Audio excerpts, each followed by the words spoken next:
everything ACHA hockey. But without any further ado, let's bring him in. He is from Hockey House Podcast, does a wonderful job. David Herman. Herm, thanks for joining us. How are you? Doing wonderful. Thanks so much for having me, Lou. I really appreciate it. Hey, the pleasure's all mine. So here we go. We've got another ACHA season underway. Some schools have played 8 games already, and I like to call it the road to St. Louis. It's started up. It's gone down around the first curve, if you will. Still a ways to go, but 6 months goes rather quickly before you know it. We'll be in St. Louis in March. No doubt. I'm excited. The home at Centene, home away from home, it'll be a ton of fun. So let's talk a little bit about last year. I know you weren't able to make it, but you saw it from afar. It was a crazy, crazy tournament with the weather delays and the relocations. But all that aside, another year of great hockey. With the great story. Let's start out with what UNLV brought, not only at the national tournament, but winning that classic game against against DU. Oh my God. I had the pleasure of being on the sticks that night for BR Open Ice. It was a story that no one else in the Slack channel wanted to cover. And I was like, guys, we have to be on this. And I had the privilege of liaisoning with Megan Roma, their social media manager, from afar. And I had that prepped. I had that ready to go. I was freaking out in my room as that was all going on, and was very, very proud to be the first media outlet to report that as it was happening. I was ecstatic, celebrating, joyous for the state of club hockey, for Vegas, for their hockey community. It was so, so cool to see that. Surreal to know that a club hockey team would beat an NCAA D1 team like that. It just does wonders for the brand. And you and I talked about it before we came on the air. They have jumped in leaps and bounds. In the last few years, the last 5 years especially, the word has gotten out, and something like that will do nothing but it has done nothing but positive things for them, and it's exciting to see what's ahead this year for the ACHA. No doubt. No doubt. It's so cool to see a warm weather location like Vegas embrace a team like that. It's something that my brother has talked about on the last couple of episodes of the pod, of just hockey in non-traditional environments, and to see them embrace the champions at every single Vegas event in their like state tour basically was so cool. And you look at at Division One, it is so hard to repeat as a champion. I don't think anybody. It's been a while since anybody's done it. I think, if ever, at the D1 level, it's you've got all the usual players. You've got Liberty, you've got Adrian, you've got Ohio, you've got the list goes on and on. UNLV is the hunted now. The target's on their back, but they're not going to go away quietly. And Coach Greener's got he's got a loaded team coming in this year. Yeah, the recruiting class is stacked. I mean, I saw it over the offseason. They are deep at every single position. I'm fired up to see them this weekend versus Denver, and see if they can pull a Cinderella once again. I got a feeling Denver, if they even slightly took them lightly last year, yeah, I don't think they're going to this year. This is going to be more than an exhibition, I think, for Denver. I've got a friend of mine that lives out there that follows DU, and I kind of mentioned it to him, and he said, I would bet my house that they're going to come out guns a-blazing in that swinging. It's gonna be a gong show for sure. I think the tone of the broadcaster is going to change a little bit to the kind of hand waving they did at the very end of the air quotes on exhibition on this one. I think that friendly nature of it might kind of vanish into thin air. But what a great thing, though, like we just said, for the ACHA to be able to say that now that, the big dogs, if you will, are taking the ACHA serious, and it's so fun to see. Yeah, it's so cool to see so many kids that really didn't consider it as a traditional path, seeing the exposure of these big brands and small ones too on social media, just from the content that they're putting out there, and kind of changing the direction of their collegiate trajectories, of not being like, okay, once I'm done with juniors, that's it. Like there's a real goal to go and play ACHA and be at these schools and be noticed. Like if you have aspirations of playing pro now, it's not just you played club and you're done. So these kids are getting shots in the Fed, the SP and Yeah. beyond. It's really, really cool to see. So Herm, a hockey hotbed, um, really that's come on in the last, I don't know, maybe 20 years, but it's really taken off in the ACHA is down in the Southeast. You know, it's great to see the Hockey South coming back with the Florida teams in D3 and D2 back to the ACHA. We'll talk about that in a bit. But we've got some teams that are moving up to D1, including our guest in the second half hour tonight, North Carolina State, the Ice Pack. You got North Carolina.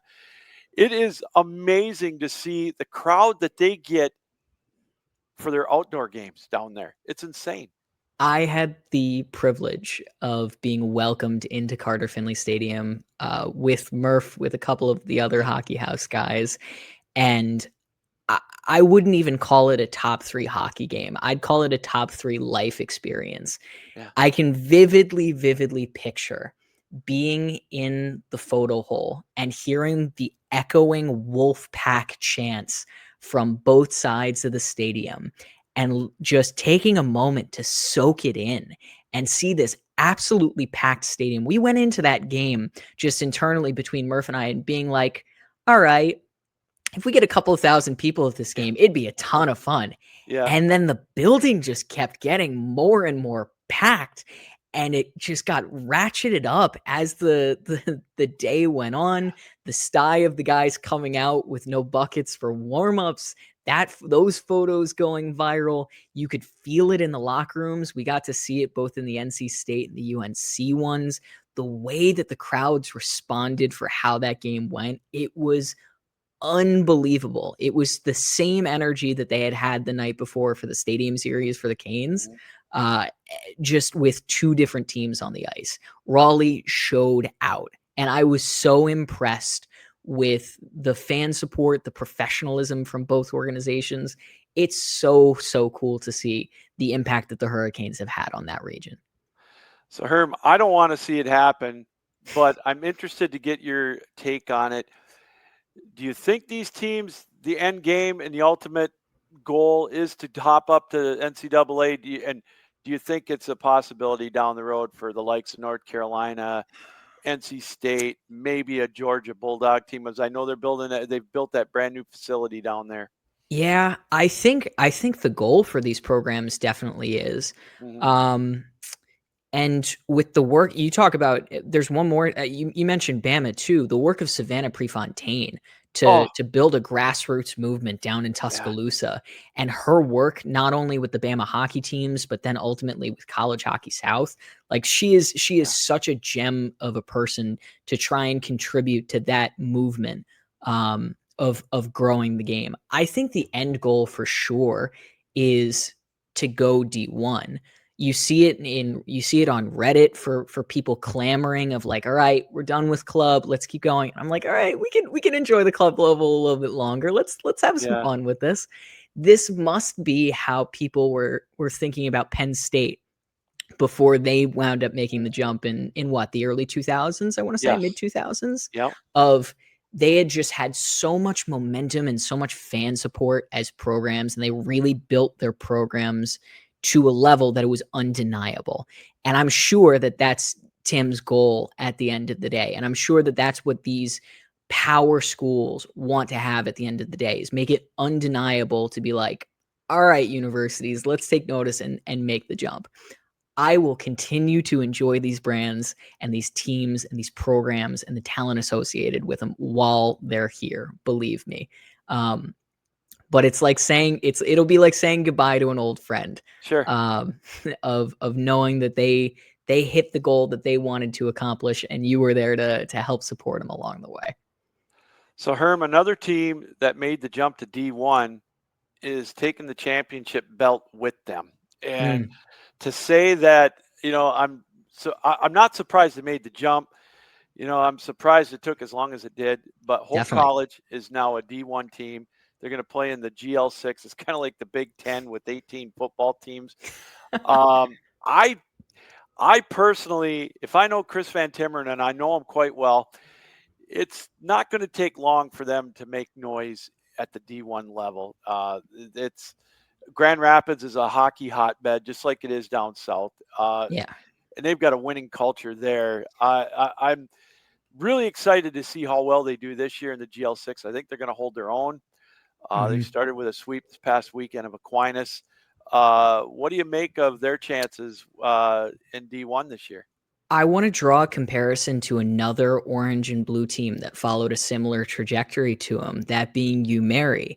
Of they Yes. dominated at their own respective level, and I remember being like, "All right, UMary was a stellar D2 team. Uh, let's see him take 3 to 4 years to get settled in at the M1 Yeah. level, and then we'll go." And now UMary is knocking on the door perpetually of being a top 10 team. I could absolutely, like, with the fan support and university support that Hope gets, and we saw it when Jake he Oh, was detailing it when Jake Onstadt came on the pod for our return. Just it's so much energy and so much momentum behind that program. I could absolutely see them as a top 25 team very much in the near future. they're so much fun to watch, so well coached, and their rivalry with Calvin and even with Aquinas and Grand Rapids is it really is fun to be a part of, and I'm excited to see what they do. And that's a great comparison. I've gotten to know Dan Huntley at Mary, and I've never seen a team start out as hot as they did at the D2 level. Not able to, they weren't eligible the first year. They probably could have won it that year. And then the tear that they were on, kind of like Sioux College was at men's D3. And yeah, I think Mary is, they've started out a little slow this year, but they played great competition as well. It's a great comparison. You mentioned Sue too. I want to take it over to the women's side of things as Yeah. well. Like that's another program that like I feel like has hit their maximum in women's too. I remember seeing those pool play and championship games in person being like Sue is really dominating the competition out there. I would love to see them ultimately make the jump to women's one, and I would love to see them match up in a final of Sioux versus Minot, Liberty, Oh, Adrian, a team like Maryville that has yeah. come out of just continued to build their program in a hockey factory sort of way. I would love to see them become a powerhouse at the women's one level, and maybe someone else can take the championship slot besides Sue and Assiniboine. Yeah, maybe. It just it seems like, we try to hope for that. And I love the folks up at Sioux. I know Brienne stepped down. Yep. So and it's big shoes to fill, and they've got She's great going to the Hall of programs. Fame. I saw. I don't know if you caught that, by the way. She got in. She and one other coach got inducted in the inaugural class. I was looking through Sue's website for a game of the week thing, and it happened to be on the homepage. So, congratulations to her on that. Oh, for sure. And it's she's a hockey person through and through, and whatever she does from here on out, it's gonna be. I'm sure she's gonna do wonderfully. So that leads to my next question. Back to D3, with Hope gone. The MCHC. I got to toot their horn because that's where I'm located. I mean, can Air Force or somebody else maybe this year knock somebody off out of the MCHC to get that crown? I mean, you can't get any closer than what they did, with that Yeah, lead going into third period. And that was a comeback of the ages right there. just a Oh, stunning game. I mean, you look at a team like Air Force, you look at a dark horse team like Colorado School of Mines, which yeah. God, I'm such an ACHA sicko that Colorado School of Mines having a competitive hockey team is just the most Mhm. deep cut sort of knowledge. It's I'm excited to see what competition emerges at the M3 level to fill that gap that Hope is leaving. And just bouncing around here while we got you on, I look at the D2 level, and I love the format. I still love the regional tournament qualifying. It's an absolute blast. I've been Yeah. able to broadcast some of the regional games. Last year was no exception down in Evansville. It was so much fun. But to me, Lindenwood finally was able to do it. So happy for Gary up over the top, if you will. But to me, that division is so wide open. I It's mean, so much fun. It's yeah, so much fun. I think it's the closest to March Madness in that regional yes, settings that we get. Of we go in and you see those Cinderella teams emerge from yeah, regionals in a way that they don't at the M1 or really any other level yeah, within the ACHA. Of like those initial teams that hop on a flight out to St. Louis for M1 and they're there for the wild card round and then they get bounced by Adrian. Like yeah, that's their show. yeah. The ones that can claw and scratch their way through regionals, that's where the stories get built. And those teams go on and make deep runs. It's so I love the intrigue and drama that comes with regionals. The first team that comes to mind to me is Iowa from in Yeah. Marlboro. You and I were talking before we came on tonight about about Marlboro and Kevin Brooks, the head coach at the time. Their team stayed at our hotel, and they were. I broadcasted their regional, and they were like a 3-day team to get to St. Louis or to Massachusetts, and then a 4 seed. You Mhm. know, and then last year or 2 years ago, 2 4 seeds, a 3 and a 4 winning it all. That's you're absolutely right. That's what I love about it. Yeah, it's so much fun to see those teams come in and challenge. So I saw you mention something on your podcast preview about the Kentucky and NC State game a Oh, while back. yeah. Talk a little bit about that. Oh, are we talking about the one that was the ESPN Plus Classic relatively Yes, recently? yes, Oh god, it's so first off, it's so cool to see NC State on ESPN Plus and it not just exclusively being Liberty having access to like those really high quality streams. As a broadcaster, I'm sure you can empathize with this, how much it does for the reputation and the prestige of a program to yeah, wind up on a platform like that. The better your stream, the better your broadcast, the better production, the the farther your clips are going to go.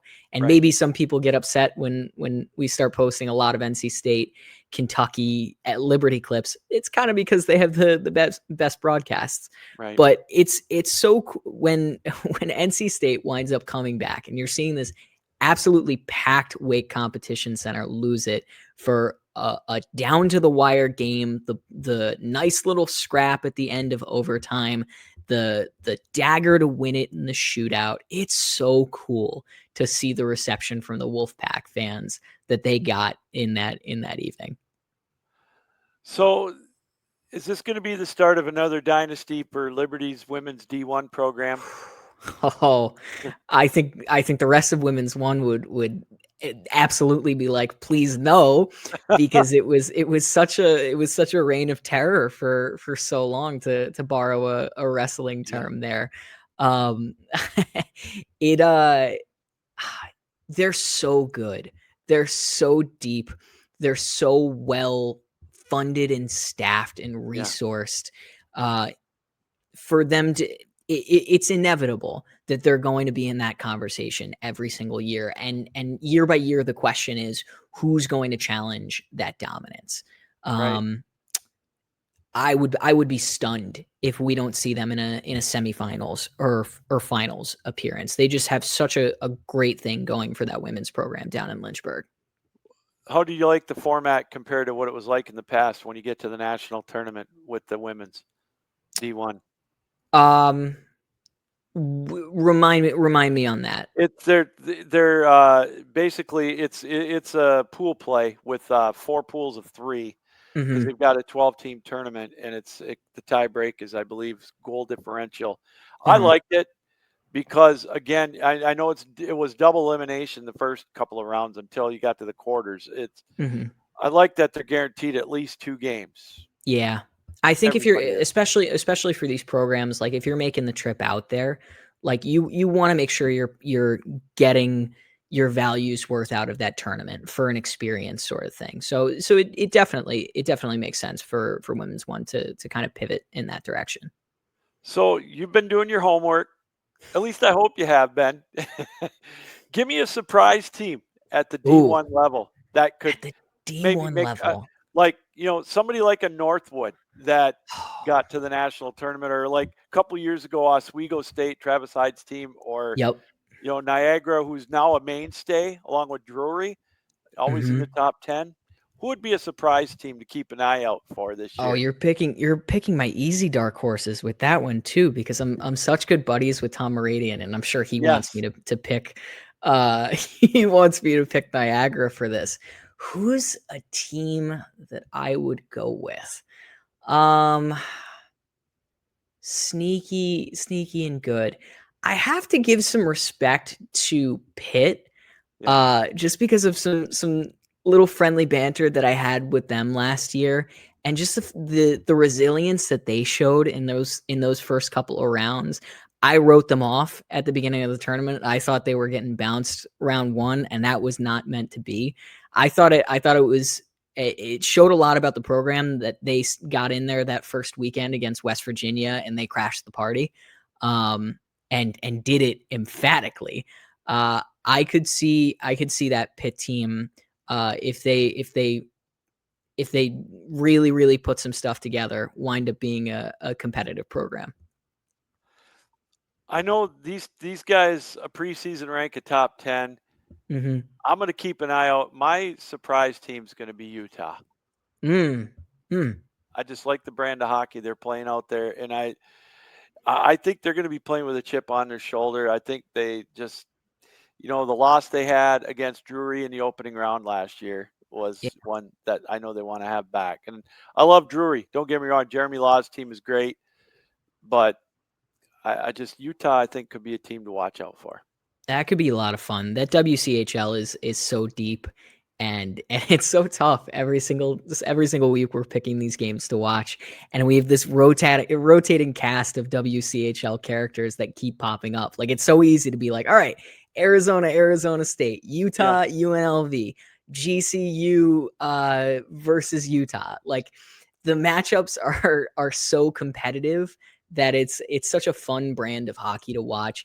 Maybe my bedtime doesn't like watching those Yeah. Well, games it's you when and me they both. wind up having late puck drops, but Yeah. It's well worth it. All right. I got about 90 seconds. What's your next project, Herm? continuing to grow the hockey house. We're on to Okay. Hockey House 2.0. Um, recently took over fully as the head of operations for Hockey House. Having my younger brother Alex Herman as a host is incredible. Having a talented broadcaster and club hockey historian like Devin Sarah is an excellent compliment. Continuing to grow this game, continuing to grow this brand, and showcasing the best of club hockey. Well, do me a favor. Tell Devin I said hi. Tell him I said to behave himself. I will. And you know what, Herm, keep up the great work. This has been an absolute treat. Hope to have you on maybe again after the first of the year.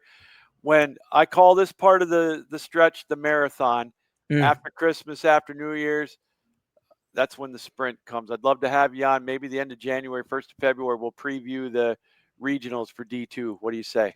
It sounds like a plan. All right. He's David Herman, Herm from Hockey Host Podcast, joining us here on the show tonight. And keep up the great work, and we'll talk to you soon. Thanks so much, Lou. Appreciate you for having me.